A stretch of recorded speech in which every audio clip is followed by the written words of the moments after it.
রুই মাছ কিন্তু শীতের টাইমেই খেতে খুবই ভালো লাগে, কেননা শীতের টাইমে তখন নানা রকমের সবজি দিয়ে যদি রুই মাছ রান্না করা হয় তখন সেই রুই মাছটা খেতে খুবই মজা লাগে।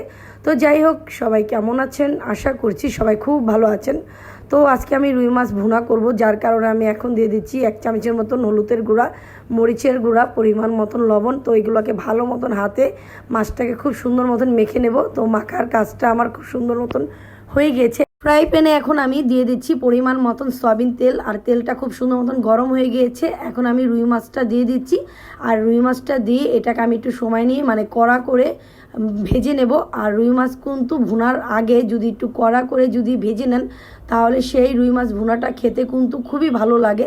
কিছু মানুষ আছে দেখেছি আমি, যে রুই মাছ কষিয়ে ভুনা করে, সেটার আলাদা একটি টেস্ট, আর ভেজে যদি করেন তার একটি আলাদা টেস্ট।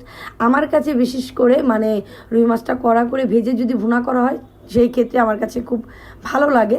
তো যাই হোক, এখন আমি ভুনা করার জন্য পরিমাণ মতন তেল আর পেঁয়াজ দিয়ে দিয়েছি, এটাকে একটু বাদামি কালার করে ভেজে নিলাম। আর এখন দিয়ে দিচ্ছি একটু লবণ পরিমাণ মতন। তো লবণটা দিয়ে একটু ভালো মতন লাড়াচাড়া দিয়ে দিলাম। এখন দিয়ে দিব পরিমাণ মতন আমি মরিচের গুঁড়া, হলুদের গুঁড়া, ধনিয়ার গুঁড়া, আর দিয়ে দিচ্ছি 1 চামচের মতন আদা রসুন বাটা। আর এখন দিয়ে দিচ্ছি একটু পরিমাণ মতন পানি। তো দিয়ে এটাকে একটু সময় নিয়ে ভালো মতন কষিয়ে নেব, জানি কাঁচা মশলার গন্ধটা চলে যায়। তো যাই হোক, এই তো খুব সুন্দর মতন কষানো হয়ে গিয়েছে, দেখতে পাচ্ছেন। এখন আমি দিয়ে দেব টমেটো।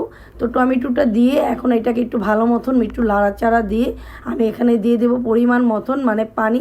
তো পানিটা দেওয়ার পরে এখন আমি এটাকে ভালো মতন একটু লাড়াচাড়া দিয়ে দেব। আর দেওয়া হয়ে গেলে এখন আমি এখানে দিয়ে দেব কিছু কাঁচামরিচ।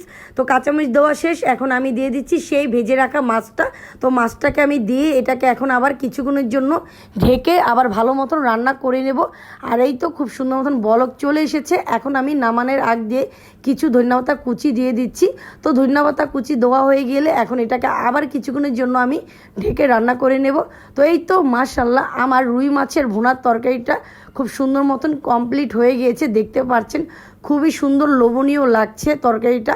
তো যাই হোক, আজকের এই ভুনার রেসিপিটা কার কার কাছে কেমন লাগলো সেটা অবশ্যই আমাকে কমেন্টে জানাবেন। তো ভিডিওটা আজকের মতন এই পর্যন্ত। সবাই সুস্থ থাকবেন, ভালো থাকবেন। আল্লাহ হাফেজ।